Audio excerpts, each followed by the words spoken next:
环球大战线深入世界最前线，全球各地的观众朋友，大家好，我是叶思敏。今天节目一开始，我们先欢迎到场的来宾，前立委孙大千委员。大家好，前国安会副秘书长杨永明老师。思敏好，各位朋友好。前海军舰长吕礼士舰长。主持人好，各位观众大家好。好，观众朋友，今天是周一，节目一开始提醒观众朋友帮我们节目按赞。那之外呢，大家应该已经很熟悉了，帮我们按下在留言区呢按热推这2个字。没有看到热推，大家也很熟悉怎么做了，继续在留言板上面留言热推，并且呢可以留言告诉我说思敏我在哪一个城市。那我看到这些关键字的话，我都会亲自的来做回复留言。我相信大家都已经看到我的留言了。这2天我稍微整理了一下，非常多的观众朋友加入我们的留言互动当中。同样的，节目一开始先把在观众朋友的所在地的城市留言给我的呢，我都念出来。有北京的朋友特别提醒我说呢，留了几次言，但是都没有看到，所以第一个念出来的就是北京的朋友，谢谢你的支持。再来看到还有包括来自于墨西哥花莲、台北市、台南市、基隆、新竹、高雄、桃园、新北、台中、澳门、香港、马来西亚的新山、沙巴、怡保、古晋、柔佛、美罗、沙拉越。还有吉隆坡，甚至是这个霹雳州。再来看到韩国的大邱，还有屏东、北港镇、德国海德堡、纽约、浙江湖州、安吉、上海、北京、成都、哈尔滨、浙江温州、济南、杜拜、印尼雅加达、纽约费城，包括了佛罗里达、越南、日本旧金山、马里兰、印尼泗水、加州、高棉、加拿大、温哥华、埃德蒙顿、斯里兰卡。芬兰的赫尔辛基、新加坡、苏门答腊、缅甸汶莱、哥斯达黎加、尼日利亚、沙特阿拉伯、西班牙、苏格兰的爱丁堡、曼谷金边、黎巴嫩、瑞典的马尔默、贝里斯、澳门跟西奥博斯。好，非常多，差一点念不完，然后喘一口气。好，今天节目一开始呢，我们先来持续带观众朋友赶快来聚焦到这一场在美伊之间的战事，但是现在有一个插曲。就发生在这个周末而已，一场原本是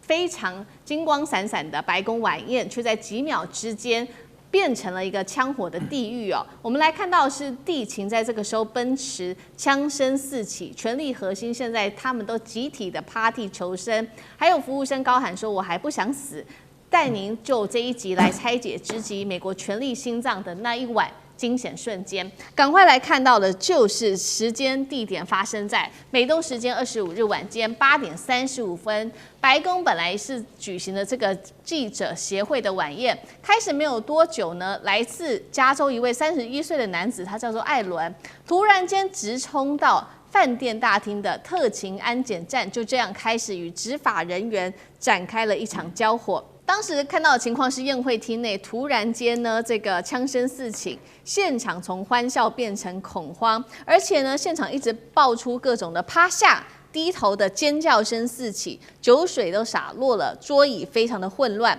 在这个时候，高官们也各自的去找就地掩护，那服务生也在这边哭喊哦，大家都吓坏了。台上我们来看到的是美国总统川普跟他的第一夫人，在几秒之内是立刻被特勤给强行撤离了。现场是立刻看到，其实川普在这里哦，旁边就突然间出现了3名全副武装的人员，直接站台来做警戒，真的是吓坏台下的观众了。那其他呢，包括了副总统范斯、国务卿卢比欧也同步快速的从一旁撤离。其他的高官包括了副的幕僚长米勒、FBI 局长、卫生部长也都是全数来跪地求生撤离的。那么我们来看到这个《纽约邮报》最后做了一个报道，嫌犯是来自于加州的31岁教师，他叫做科尔艾伦。不过呢，这一场行动虽然已经逮到嫌犯了，但是也造成了美国自己内部一个特勤干员因为中弹而送医。那这一起事件已经是川普在3年内的第3次遇袭了。我们看到每一次几乎都是差一点丧命的。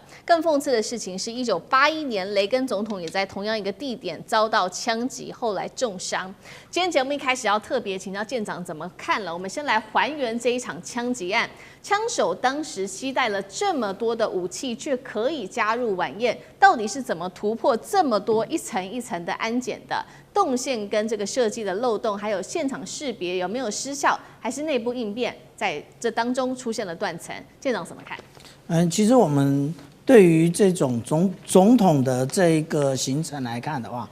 安检站应该是最后一关。安检站结束之后，他就可以进去了。也就是在之前，他有其他的识别这一个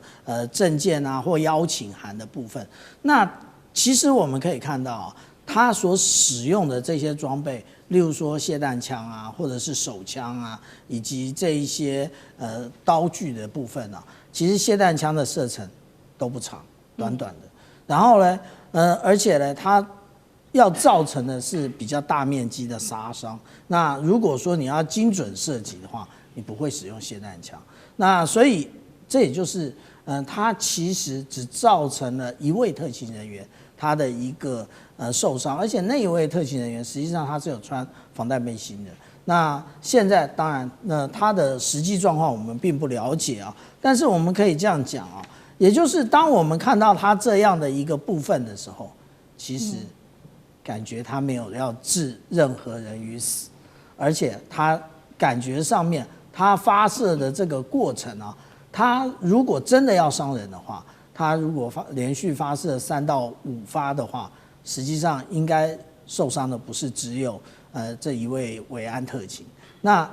也就是他其实他只是想创造一个场面，他并没有想要实际的伤到这一些维安人员，甚至总统、副总统，或者是第一夫人以及国防部长，其实都没有。这也就是啊，现在为什么华府有一种传言啊，也就是这是不是又是一场安排好的？也就是他不是真正的要击杀，无论是川普或者是范斯都不是，他只是又想要创造川普的一个高潮。这也就是被大家现在最为怀疑的。那至于说有没有产生断层这个部分呢？因为他要如果说进行安检啊，其实无论哪一个国家，尤其是美国，尤其是川普啊，那他的维安特检应该是除了你身上的包包什么，通通都要那个送 X 光之外，然后你进入那个有一个金属门，进去之后，他甚至要全身的进行金属的探测，以及用人手然后来进行触摸的部分。所以他是还没进入安检站，他就已经做这件事了。所以其实我们讲说，现在这一些阴谋论啊，那它也不是无风不起浪，而是实际上可能存在的。如果真的是它的是动线设计有漏洞啊，或者是那他真的想要置川普以及范斯于死的话，不至于此。但是现场识别这个部分呢，那倒是，那也就是他可能没有人脸辨识，所以可能可以假造这一些这些邀请函的部分啊。那当然这也可以提供无论是就是各国作为一个警惕。好，所以这一场意外，这一起事件到底是不是这个维安出问题，还是说这当中有阴谋论？是不是川普要自导自演来救民调？有关于阴谋论的部分，等一下我们会做一个比较深入的分析。不过我们再重回到当时的这个枪击现场，当时其实撤离的时间是非常快速的，就是这个枪响立刻传出之后呢，我们看到特勤维安人员是瞬间帮川普完成了掩护、隔离到撤离。那除了这个动作非常的快之外，川普跟第一夫人这个还有范斯他的优先顺序又是怎么样安排？现场有没有一些的误判或者是延误的关键描述？那宋委员又怎么看？对啊，我看到这个新闻的时候，我第一时间就在想，川普这个人哦，真的好有戏剧化的效果。就是怎么样这么扯的事情，通通都会发生在他身上。那么坦白讲，这个美国的总统、副总统、第一夫人，其实在现场各自有各自的维安团队了，所以每个维安团队的这个操作的 SOP 应该都是一致的。那么之所以会让外界觉得这个有没有时间差，我觉得最主要的原因是因为川普原先并不想撤离就是他看起来似乎还想要留在那里表现说他那种英勇的那种形象那么所以这个特勤人员跟他有一番这个说明有一番这个讨论，才把他这个强制的这个撤离了现场。那么再加上，因为他撤离的时候，他又讲了一句话，他就说 "Let the show go on"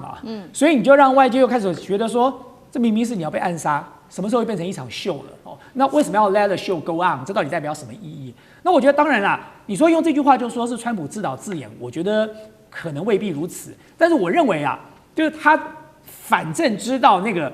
枪手也没进来哦，那他认为可能这是一个很好的机会哦，就再一次的像上次表达他那个英勇的形象哦，英勇的美国总统，然后来提振他的这个民调。那当然有这种可能啊，不过特勤人员不会接受他这一套的，就当然第一时间就把他整个就撤出去了。所以在这个过程当中，当然时间就有一些这个落差。但是我认为这并不代表说这一定就是他在做自导自演了。但是当时我看到了这一场这个暗杀未遂好了，那么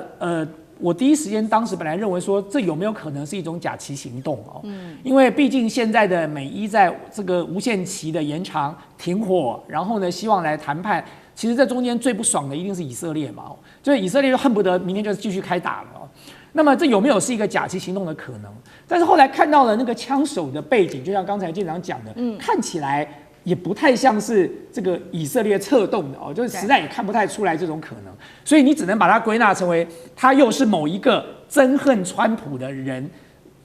自己决定采取的行动哦。那么在美国其实这也蛮说得通的，因为川普这段时间得罪太多人了，那他在美国的这个仇恨值也很高。那么美国的拥枪的情况又很普遍哦，所以我认为当然也不无可能了。就反正这个人到现在还活着，也没有被击毙，所以呢，最终他的动机跟一些相关的轨迹，我相信这个美国 FBI 或者是特勤局都会做一个调查，然后给大家一个明确的交代吧。好，那在这起事件发生之后呢，这个美国的维安还有总统的维安也引起了关注，尤其是川普就趁机在这个时候开始在社群上面发文，他就特别提到的是说呢，当初呢过去的总统，过去150年的来，每一位总统都一直说要在白宫的占地内新建一座大型、安全而且有防护的宴会厅。那根据了解呢，他所谓的宴会厅，也就是这个价值斥资要高达4亿美元的，包含了地下碉堡的改建。当然了，在今年的3月跟4月都一直遭到这个政府机关、政府机构的拒绝。那趁在这个时候，有没有可能就让这样的计划有可能起死回生？这个是安全的必要，还是川普自己想要建的权力的堡垒？那杨老师又怎么看？我是觉得川普第一时间把这个事情跟在白宫的 East Wing， 也就是东翼东厢办公室，他一直想要盖一个巨型的宴会厅，把这两个做连结它是一个就是错误的、失分的做法。这个事件不应该把它拉得这么层次这么低我只是要一个安全的地方开会请客，他这个问题其实是他第3次遭受到暗杀。他的第一次还记得吗？2024年他在竞选的时候，应该是7月，他的右耳被那个枪手打穿，对，然后现场马上高举 fight fight fight， 那个表现真的不错，让他后来当选。马斯克也就是因为这个事件，全力的支持他，后来2个人因了解而分开。但是他的第2次这2个月之后，还是在竞选期间，在佛罗里达的高尔夫球场没什么事。这一次这个时间点是他正在打伊朗，然后呢，美国国内对于他的很多的政策的反弹，以及正在进行年底期中选举的初选，2党的初选，那他的仇恨值变那么高，他现在支持率只剩下36%。然后呢，你在不同层楼，人家闯进进口，在那边现场听起来只是像一个餐桌倒在地上的声音，没有那么危险。可是这个当然是个蛮紧急的事件，他应该透过这个机会表现出就是他要去做一个领导人，他已经是被选上美国总统，然后呢要团结这个国家，要去至少从他的选举的角度要去压低民主党的声浪。结果他在谈我那个3、4亿美元在那个白宫的 East Wing，East Wing 通常就是大概，各位白宫分6层楼，上面4层楼，下面地下2层楼。他想要把地下2层楼跟1、2楼打通，变成一个巨型的。那个3、4楼是第一夫人所这个办公的地方，因为美国的总统办公室都在West Wing。我进去过 East Wing， 我进去过2次，一次是排队观光，另外一次是陪前萧副总统进入到那边。但是呢，你去看到就是他要做这个东西，那问题是这里面通通都是古迹，那所以遭遇到的反对的声音就很强。1000人的宴会厅，我在华盛顿去过很多饭店呢。他现在这一次的 Hilton 的 National Hall， 那个 National Mall， 当然这是一个。另外像是 Waldorf 那个华尔道夫，哇，那也是一个非常有历史价值，然后也是可以有放1000人的这种大型宴会厅。因为在华盛顿哦，这种放1000人的大型宴会厅特别多，因为它有外交上的功能，所以很多的这个饭店都有像这样子，像是 AKA 啊，或者像 Waldorf 啊，像是我所知道的这个 Hilton 啊，好多个其实都有哦，还有 Mayflower， 其实也都有。那因此这就是维安的问题嘛。那所以我是觉得他反而失去这个机会，把这个议题变成一个对他有利的选举方向，然后呢团结国家，至少把那个姿态做出来。结果他把事情都讲得太 low 了，你知道？然后他还现场发了那个枪手的被抓的趴在地上，上身没穿衣服的照片。对。然后呢，其实第一时间发这个东西你会不会有妨碍司法？这都是后来现在在美国媒体讨论的，结果没有在讨论他受伤害与否。都在讨论他很低调，对，他很低阶的、低级的在处理这样子的一个让全世界都震惊的新闻。好，谢谢老师。那我们休息一下，马上回来。地缘政治、内中之争、战略价值、强权崛起、小国生存，现在与未来洞悉事件走向，掌握世界脉动，全球观点尽在环球大战线。我们继续要来关心是川普在3年来3度遭到枪击，但是到今天为止竟然还可以安然无恙。但是另外也关心在上周末发生的这场枪击到底是真的枪击案，还是原本就写好的剧本呢？现在阴谋论可以说在全网引爆。当然了，同样时间是不是川普为了救他非常低迷的民调？今天就这些议题，我们都会一起来做关心。3个火线话题，等一下请来宾帮我们做解答。一连串包括了在事前的火力预告，还有现场的枪声，到事后川普说让表演继续 ，Let the show go on， 到底是真实的遇袭的政治意外？到底是真的遇袭，还是一个政治的包装的一个选战脚本呢？今天就这些议题，我们会一起来做关心。另外，我们来看到在枪击案发生的时候，特勤的反应非常的快，撤离的顺序，甚至川普仍然被允许可以停留在上面一小段的时间，真的符合总统的维安标准流程吗？现在也备受讨论。最后，今天也会来关心到，在川普不管是在经济或者是选民对他的支持率如此低迷之际，有没有可能这个遇袭事件是写好的剧本来救自己的民调呢？今天就这些议题，我们都会一起的来做关心。好，赶快来看到的是呢，在这一起枪击案爆发之后，现在各种的阴谋论在一起，尤其我们来看一下这个细节，会觉得是不是怪怪的？因为呢，在枪击案发生之前，我们看到这个白宫发言人怎么说？他说今晚会是火力四射，而且非常有趣且娱乐性十足的一个晚上。川普则是说呢，让表演继续哦，这个是事后他在这场枪击案发生之后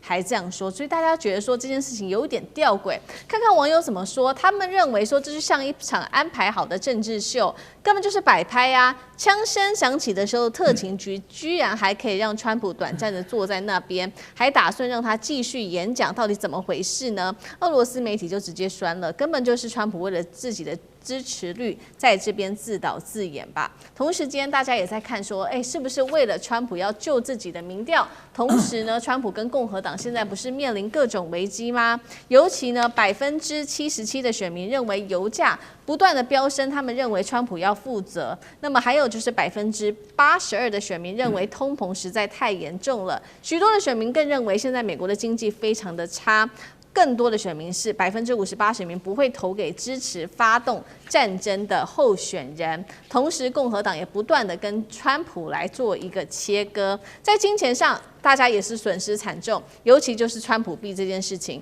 从包括了今年的高点，去年的高点，1月的高点，$75暴跌了96%，到现在只剩下2.6美元了，投资人叫苦。再来看到的是川普家族路透社的报道，在这当中，战争期间狂捞了超过10亿美元，那么人民则是惨遭亏损。他们认为这根本就是权贵自己趁机在这场战争当中不断的获利，这可能是川普自导自演的一场剧吗？委员怎么看？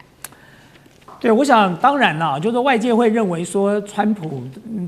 这次面临到这个枪手的意图暗杀这件事情啊，那么通常如果发生在各国啦，就是常理来讲，当然会凝聚到全民的这个向心力啊，然后呢得到大家的这个同情，然后呢被暗杀的对象的声望会大幅的提升哦。那我们光看一个地方就好了，光看那个哈米尼当时在被斩首之后，哈米尼就立刻变成伊朗的英雄跟烈士哦。对，在没有被斩首之前，伊朗还是有强大的反哈米尼的力量嘛。可是当他殉教之后，就所有反哈米尼的力量就被所谓的聚集效应整个都集中这个重新调整过来了。所以呢当然外界会有这样的想法。我相信川普自己本身哦，先姑且不讲说这一场是不是他自导自演了，但是有一点我觉得他是一个最大的败笔。就是不是你自导自演，你想要利用这样的一个机会来造势也无可厚非，不过不要表现得这么明显。他现在就是表现得太明显了，我认为是不是他自导自演，这个我可能会暂时把它排除。可是我觉得他想利用这样的一次危机来作秀，这个心态太强烈了，所以他才会讲说 Let the show go on，然后你变成让大家都听到了。所以呢，本来呢，你如果很自然的表达出来你的英勇的态度跟立场也就算了，可是因为你讲了这句话哦，又在那里跟这个维安人员又有一度的这个讨论，所以你当然就会让外界就觉得说，这个我到底为什么要同情你呢？就是你也毫发无伤啊，结果你还想要利用这次的事情来造势。那当然，第二个原因是什么呢？第二个原因就是，当然民众是有同情心的，我相信美国人民也有同情心。可是因为川普在过去这段时间他做的事情实在太具争议性了。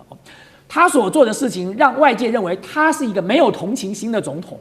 所以在这种情况之下，你叫民众把他的同情心给一个没有同情心的政治领袖，这个转移恐怕没有这么容易了哦。就因为毕竟我说过，川普没有受伤哦，他不像上次他耳朵还被射穿了，他现在是毫发无伤的情况之下，民众的同情心恐怕没有这么容易凝聚在这个聚焦在川普的身上。那再讲。川普给美国民众现在有一个很不良的印象，就他们会觉得川普就是一个 trouble maker， 就你就是个乱源啊，所以呢，为什么后来你看到这个事后的一些民调，58%的民众显然没有同情川普，因为他们会觉得这所有的 trouble 都是你造成的，国际的问题、国内的问题，不都是你一个人干出来的吗？所以麻烦是你惹的哦，那你今天面临到这个对你有仇恨的人来暗杀你哦，试图伤害你。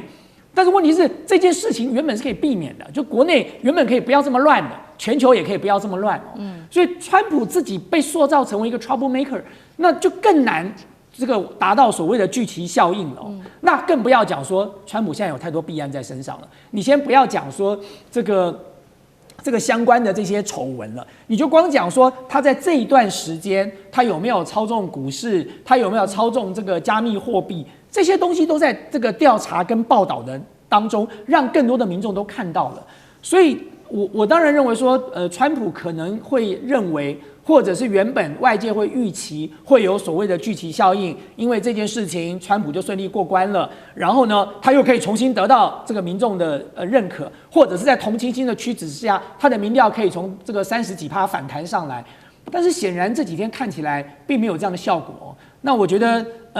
最主要的原因就是我刚才提到的，这一切都是川普自己搞砸了。好，不管川普是不是自导自演，但是我们看到他在这个发生的枪击案之后补了这一句，让这一场戏继续上演，那让外界质疑说你还是在这边看好戏的心态，甚至想要借由这一场枪击案为自己的政治做宣传铺路。但是我们再来回到有关于阴谋案这件事情，因为呢，当时的撤离现场有点怪怪的。根据了解是副总统范斯先撤离的，大家在看说这样到底是否合理呢？那为什么就是听到枪声的时候，川普还可以短暂的时间留在台上一阵子，甚至好像不用立刻的去做撤离？大家也在看说这件事情是不是怪怪的？到底有没有符合所谓特勤的流程？那吕县长怎么看？如果我们来看也就是有关于白宫发言人李维特他讲说有关于这个火力四射的部分啊，其实讲的应该不是枪支啊，也就是我们可以看到啊，因为李维特本人以及川普本人一天到晚指这些媒体 fake news， 那既然大家都齐聚一堂了，那可能会有言语上面的火力四射啊。那我们来看啊，这个是完整的一个白宫记者联谊会的一个会场啊。我们看到这个黄色箭头下面指的这位，其实就是川普。那在白色箭头指的下面这一位呢，也就是范斯。那他们是在不同的位置上面啊。其实这个位置很重要，因为跟我们现在接下来会看到的这个画面有关啊。我们看到的第一个场景，其实也就是范斯离开了。范斯离开的时候，川普在干嘛？川普坐着看范斯的离开，看着范斯的背影而去。但是这个时候啊，我们不要对这个特勤有太多的怀疑，因为特勤早就已经在这个前后左右都已经就位了。那为什么川普没有这么快速的走呢？其实我们这样讲啊，我们如果跟着，因为这都媒体在场，所以拍摄的非常完整啊。我们看到之前会在那边 Fight USA 的这个川普，这一次为什么没有？因为其实他离开的时候还摔了一跤。那现在有很多人怀疑啊，川普他的一个身体的状况。那这一次是不是从这一摔啊？那其实他就已经隐含着他已经不能够像他竞选的时候所那么可以临场反应，而且他在走路的过程，其实这一些一定都是特勤安排好的。那至于先后的部分，那就是最起人疑窦的部分。那也就是他的脚是不是有问题，早就知道。所以大家看到，既然场面已经控制了，范斯先拉走，然后接下来还是让川普总统按部就班的慢慢走。结果没想到他慢慢走还摔了一跤。那至于民调的部分啊，我们来看啊，这是上面这张是这个经济学人的部分啊。那他最后的这一个做的时间是4月19日，我们看到他继续的下跌了17个百分点。那其实如果我们看经济的部分更为明显啊，那这个是川普第一任的状况，那这中间蓝色的其实也就是拜登的部分。可是如果我们看这川普第二任的时候，我们就发现这里有一个直坠下掉的那个现象，这是什么时候？这就是2月28号开始打仗的时候。那在这个时候，其实大家都知道，当你的国家开始作战的时候，实际上来讲，你就不能够把你的全部的预算用于人民，用于经济投资，反而通通用去买武器。所以我们这样讲啊，也就是我们回头来看，川普这一次如果是一个阴谋，如果是一个假旗行动，他其实并不成功。也就是他如果没有办法在这一个与伊朗的战争中有一个妥善的一个出场的方式的话，其实他的第二任不是第二任啊，是他的期中选举之后非常令人堪忧。好，不管是不是假旗行动，但是我们看到3年内3次川普都遭遇到类似的事件，枪击案。那他是不是也想要把自己打造成所谓的，因为他之前一直打造说自己就是天选之人，是不是也借由这样子的一个枪击案来打造自己这样子的一个形象？有没有这样的可能性？那杨老师又怎么看？他这次不是天选之人啦，他上一次右耳被擦伤的时候，感觉上塑造出选举的天选之人，他也因此当选。但这一次他荒腔走板，反而凸显了那个枪手他的资历、诉求、背景。连川普在当天晚上接受 NBC 的60分钟的专访，对，那个主持人，就问他 O'Donnell， 就问他拿了一个枪手所写的内容，指控川普是一些不好的字眼，川普当场就很生气，就翻脸，你怎么可以这样子公开的在电视上来质疑我这个东西？那就开始在骂他可耻，所以媒体对他也不客气，那他也对媒体不客气，所以就变成一个公关的灾难。媒体的灾难。然后呢，他又开始在讲说我要一个大宴会厅，那人家都会想到这个大宴会厅就是像是海湖山庄一样嘛，就这个人很喜欢黄金的，哦，然后呢，然后他又把那个公布出来这些事情，所以我是觉得他的处理真的是不太好，然后反而是凸显了这个枪手31岁，加州理工学院毕业，那不是一般的学校啊，然后呢是一个天才型的，但是他是有一个诉求，支持民主党。现在整个川普的支持率一直维持在36%左右，反对他大概是50%、52%。但是呢，如果你看年龄层来分的话，30岁以下的70%，全美不管你是靠哪一个党，70%的年轻人反对他。然后现在在各地所做的就是初选，德州的初选，民主党是温和民主党当选，但是呢，在有一个地方叫做就是伊利诺州的第9选区，这个选区叫 AIPAC， 那是犹太游说集团。其实好多美国的共和党、民主党竞选都拿这个集团的钱。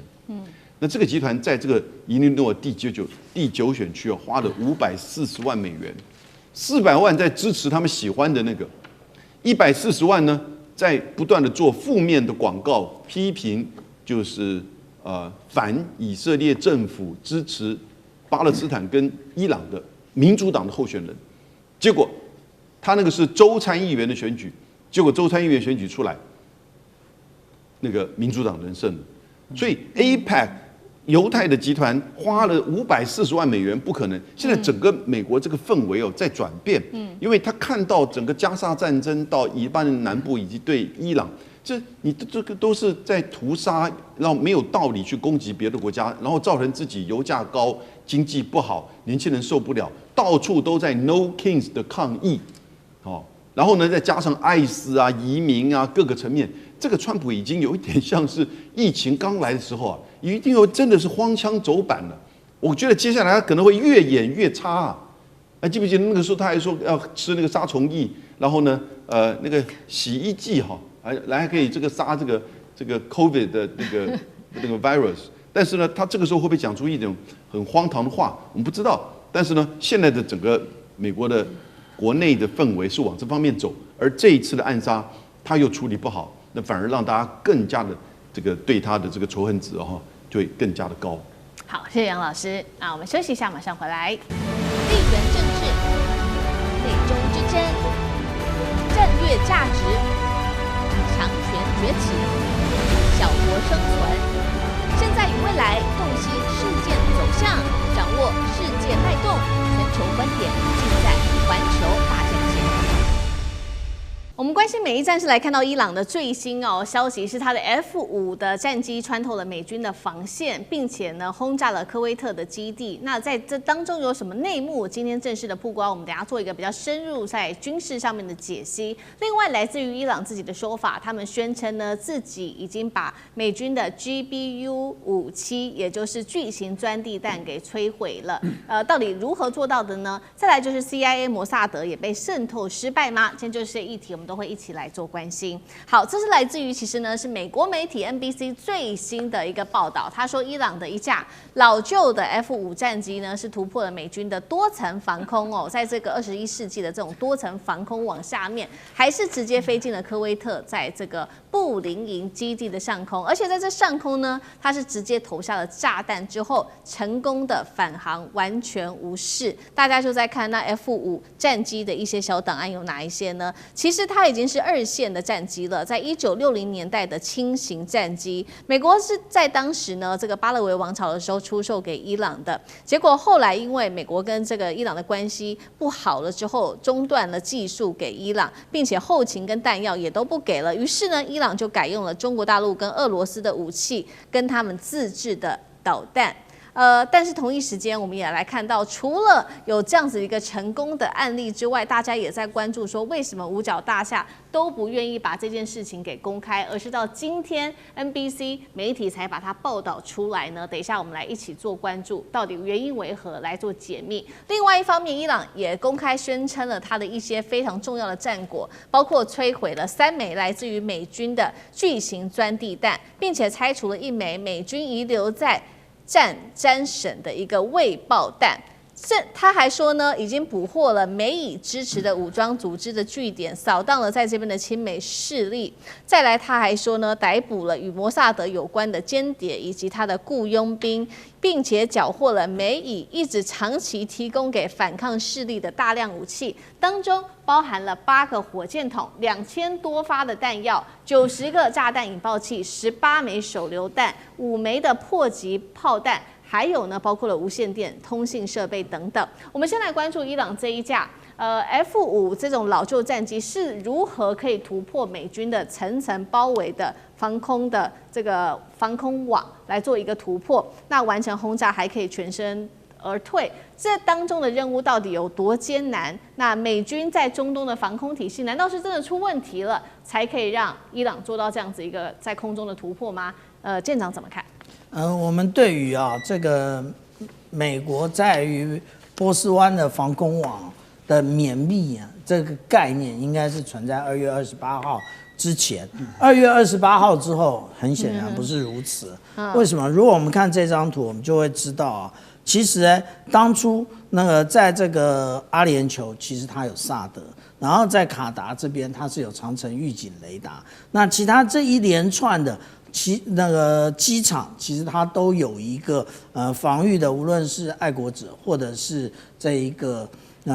管制的雷达那它最主要的目的是什么？它最主要的目的也就是伊朗从这个位置发射各种飞弹的时候，它都能够提前预警。不过这些飞弹对不起，这些雷达现在存在的已经不多了。那而且呢，替代的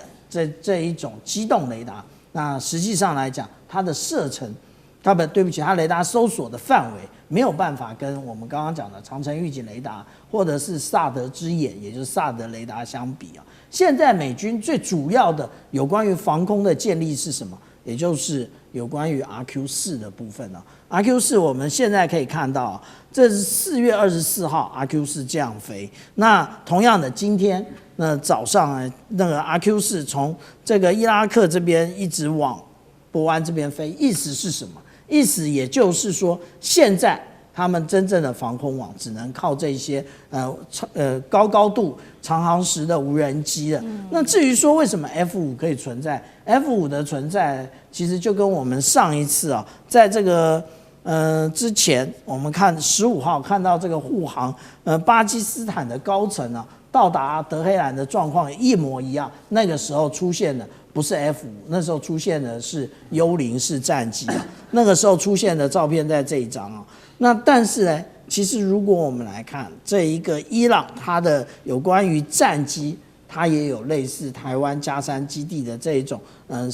保护那它在这个洞库里面保护呢，那其实也就是可以存在至今的部分。其实 F5是一架不错的战机。那以我们台湾这个国军而言它也在它是在去年的7月4号才刚刚汰除。它原来是作为步训机，也就是当这个空军官校或者是这一个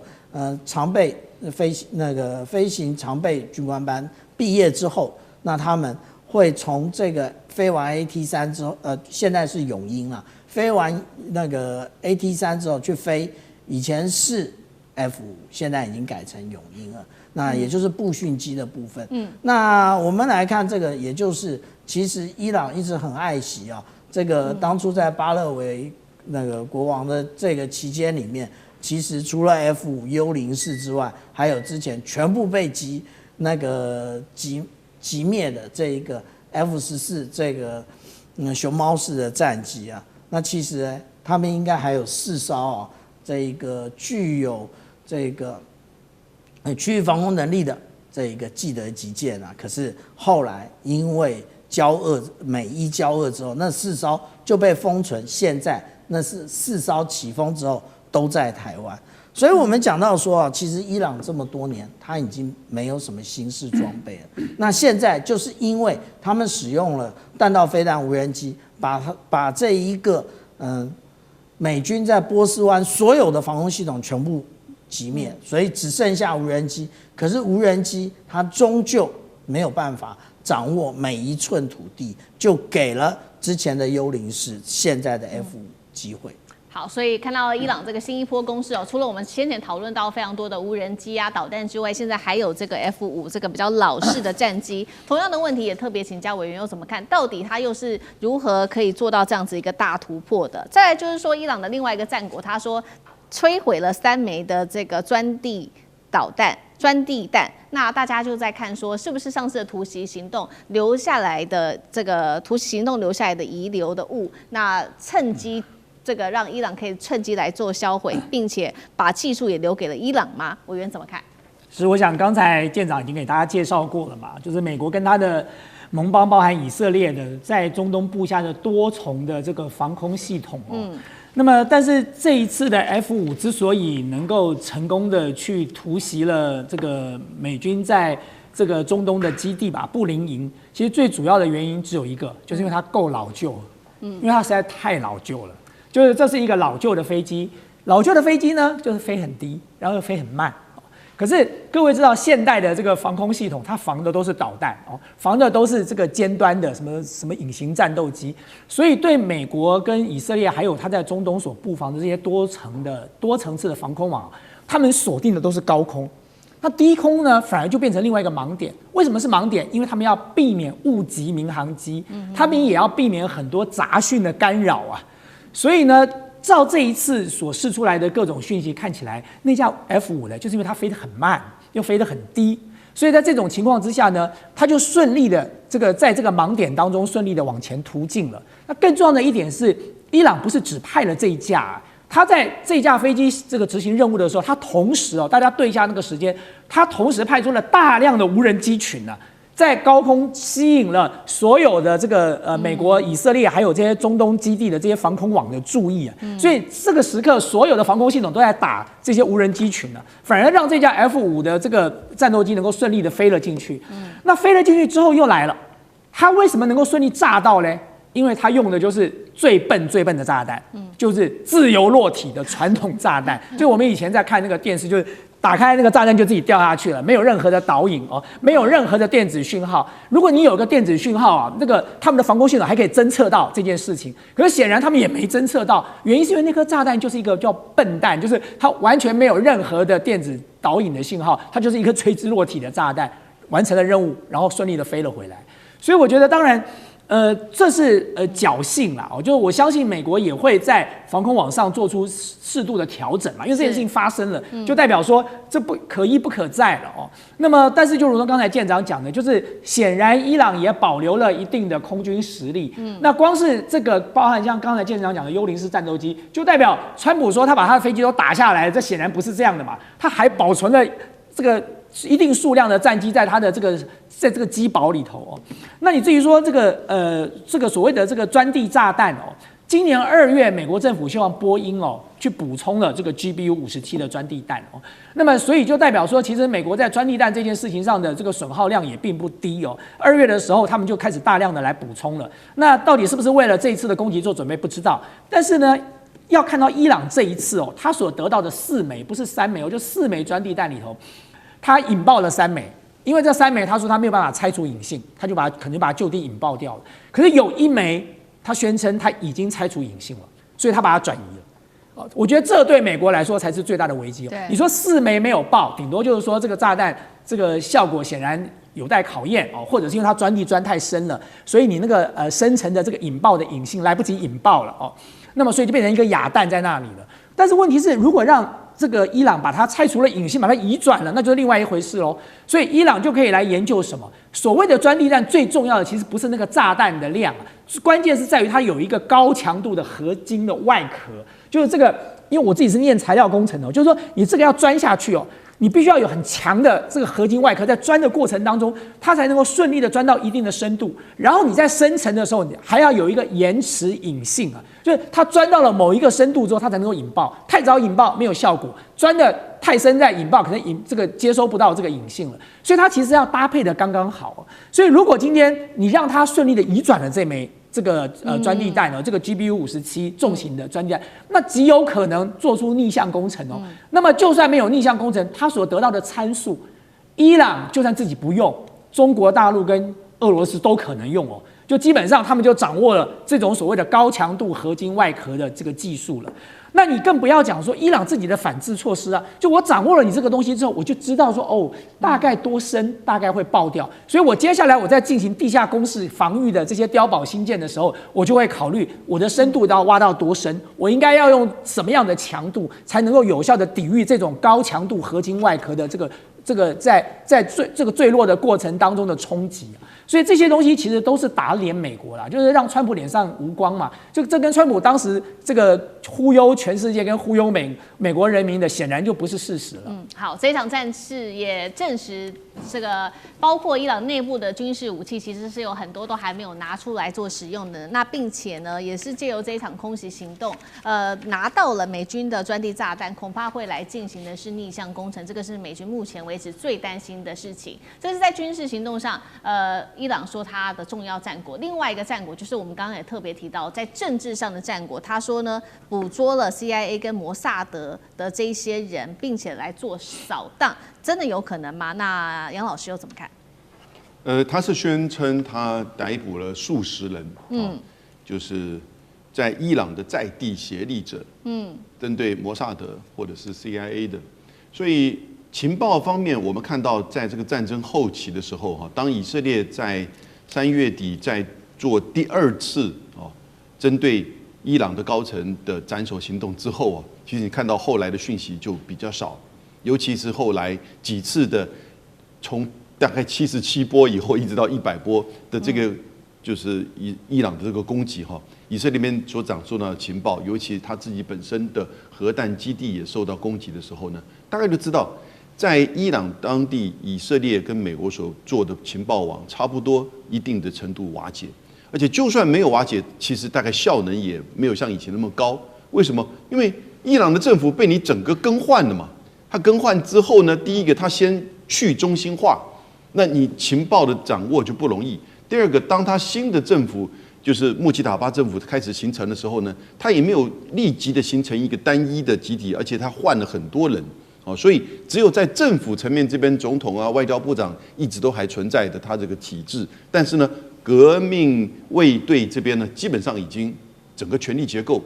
跟他的人都不一样了。有些人甚至到第3层、第4层去了，因为什么？因为被炸死了。对。所以呢，这个时候当然你在做情报就非常不容易。我觉得美军在目前为止在军事上，其实不管是战争在基地这2个层面，大概都已经是失败了。这个战争其实他打输了。才会要进行到和谈，然后呢，在基地是什么意思呢？也就是他在海湾地区的这些美军基地，现在因为赫姆兹海峡被封锁，这些基地有一些是海军基地，有一些是空军基地，但不管怎么样，其实所有的这些补给设备，通通都要经过赫姆兹海峡，所以现在在这个海湾里面的基地，根本就算没有被炸，大概也停滞在那边，所以没有一定的这个效能。然后呢，你看到在外交层面，当然它也受了影响。所以我觉得现在目前是一个不战、不和、不谈、不停什么呢？双方没有停下来，彼此双重封锁，所以有点僵局在那边。我觉得美国一定要先释出一个就是善意，这个善意就是说我的建议就是愿意撤除制裁，来跟你坐下来谈，如果你坐下来谈，愿意答应我一些条件，我第一时间就制裁，就停止制裁。那这个我觉得可能双方的这个善意能够建议的话呢，那接下来的谈的空间呢就会展开了。好，谢谢杨老师。那我们休息一下，马上回来。地缘政治、内中之争、战略价值、强权崛起、小国生存，现在与未来洞悉事件走向，掌握世界脉动，全球观点尽在环球大战线。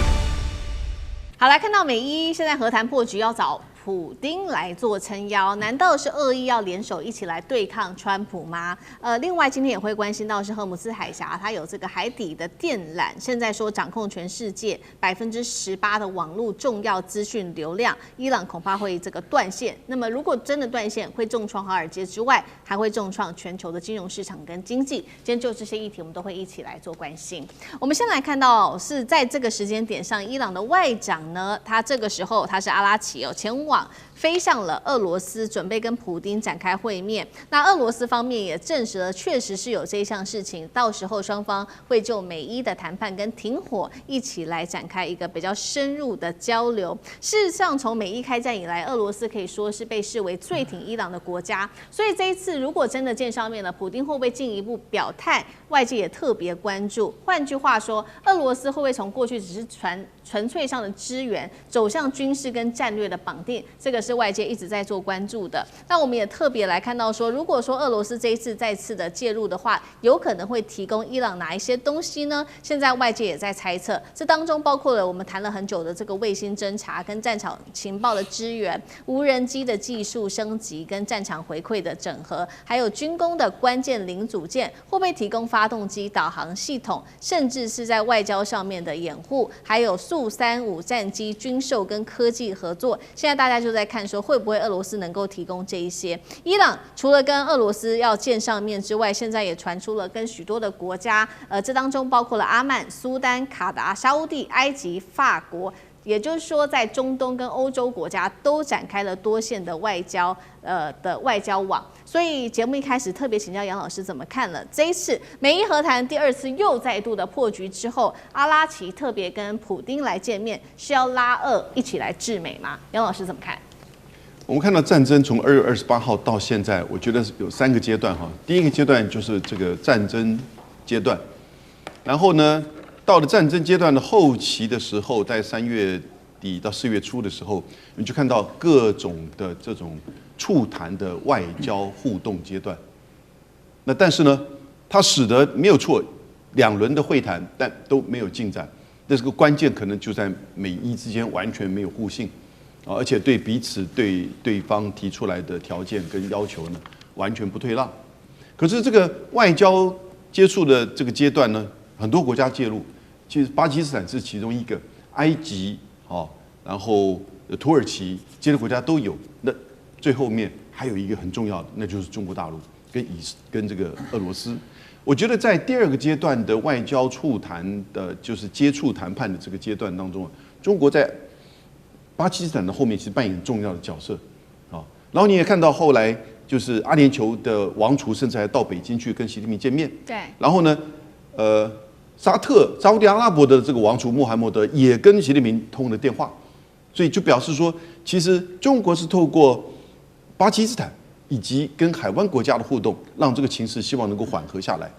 那但是呢，他直接跟伊朗的接触是早期王毅跟伊朗的外交部长。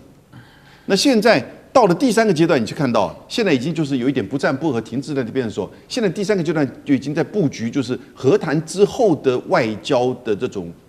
就是说合纵连横。那现在伊朗就很积极了，因为在8月初的时候呢，这消息已经出来，然后俄罗斯已经确定会召开一个里海高峰会。里海是全世界最大的内陆湖，那它有周遭5个国家，这个里海高峰会一直都有举行。那他就说，这穆吉塔巴会在里海高峰会和普丁见面。那这个就表示什么意思？就普京其实在这个过程当中，回到以前他在伊朗的经营跟支持。他其实一度在战争，就俄乌战争之前，因为叙利亚的失守，使得整个他退守中东。在这个之前，其实伊朗以及到叙利亚，其实都是以这个俄罗斯的支持。那反而伊朗跟中国之间并没有那么的密切的关系，有油的、能源的、军事的有，但是呢，伊朗比较不是那么在乎中国之间的关系，感觉到他比较抓的是俄罗斯。现在看起来他还是要抓俄罗斯这条线。那俄罗斯当然也比较愿意直接就提供给伊朗，那不担心美国这边的指责。那中国这边会比较谨慎，他看也比较大局。所以我是觉得接下来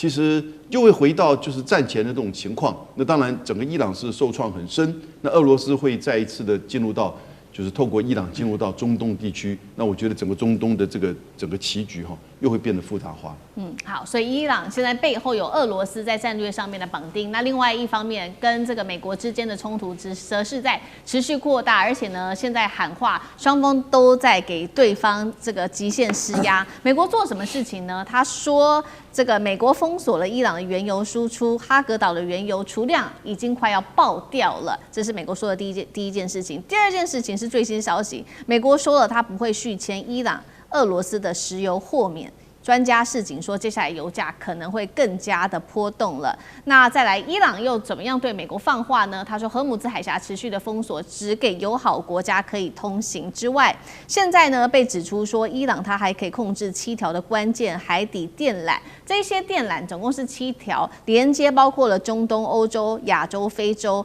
电缆承载全球18%的一个资讯流量，涉及数兆美元的金融交易，是不是也会连接到华尔街的命脉呢？这个大家也在关注。那么现在说呢，一旦电缆被破坏，可能直接外溢冲击的国家包括了海湾国家，最多90%的这个网络会中断，还有东非、巴基斯坦、印度。对于美国来说，又会有哪一些样的冲击？那委员又怎么看？有一个非常有名的华裔的白宫记者叫做张金义他在他自己的视频里头跟大家分享过一个资讯那么让我获益良多。他提到美国在过去这30年里美国最重要的2个国际政治跟战略的专家，一个是大家熟悉的这个 Kissinger 季辛吉另外一个就是布里辛斯基。他在1997年的时候，那时候写了一本书叫做《大棋局》The Great Chessboard。他这本书讲什么嘞？他说这个地球就是一个棋盘。在这个棋盘上，欧亚是核心，谁掌握欧亚，谁就掌握天下。美国是棋手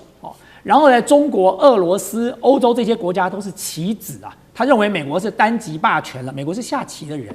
可他特别提到，在这个棋盘上有一些地方是棋眼关键的这个位置，比如说乌克兰乌克兰就是俄罗斯进入欧洲的棋眼，比如说伊朗，荷姆兹海峡是一个重要的关键的棋眼。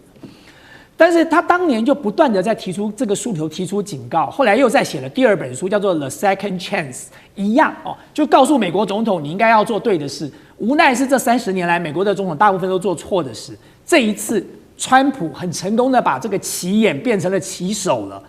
就是现在伊朗已经变成有具备下棋的能力了。其实坦白讲，伊朗现在要不要发展核弹已经不重要了，它的荷姆兹海峡就是一个最棒的核弹了。你有核弹你就在某一个点、某一个时间炸了。可是它的荷姆兹海峡呢，可以反复使用，而且它的影响力不是在一个点，不是在一个时间，是长时间面对全世界的影响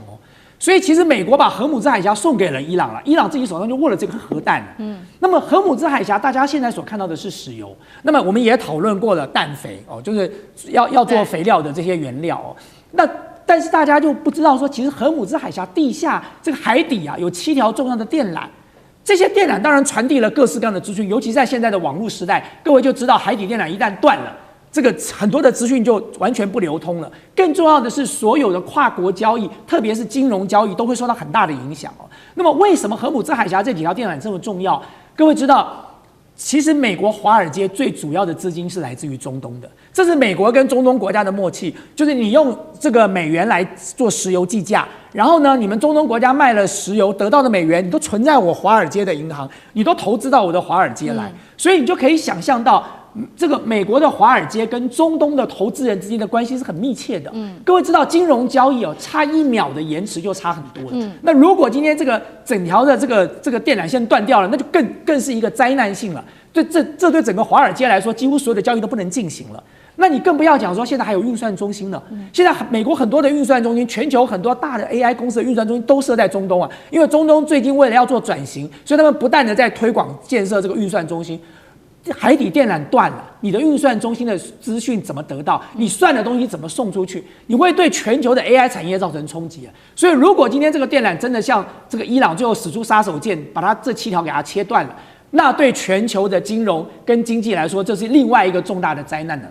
好，我们看到现在，所以呢，这个等于伊朗的手中还是握有其他这种核弹级的经济的武器。那另外一方面，大家也在看说，那伊朗的领袖呢，穆吉塔巴这么久没有现身，难道人已经身亡了吗？但是最新消息来自于俄罗斯媒体曝光，他说8月份最快会在德黑兰举行的这一场里海峰会，到时候如果说穆吉塔巴就是最高领袖嘛，哈米尼的儿子，如果他伤势恢复的差不多，他是有可能来跟普丁做会面的。如果真的发生了，对于伊朗的士气来说，是不是有另外一大加分？吕舰长怎么看？我们现在看到，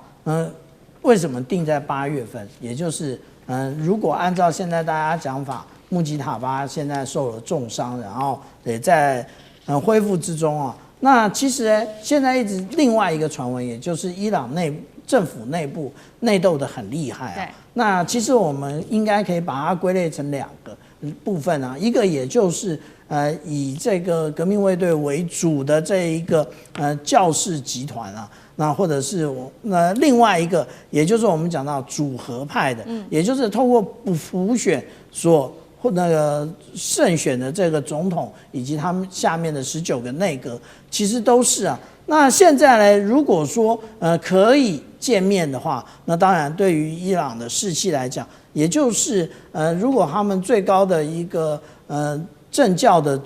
领袖可以出现，然后而且是跟俄罗斯对接的话，可以解决现在伊朗很多内部的问题。那刚刚其实我们上一节谈到苏凯35，也就是我们现在看到伊朗到底都是什么样的飞机啊？都是 F5啦，或者是U04啊，那都是上个世纪的飞机。那如果说现在可以跟俄罗斯对接的话，那就可以出现苏凯35。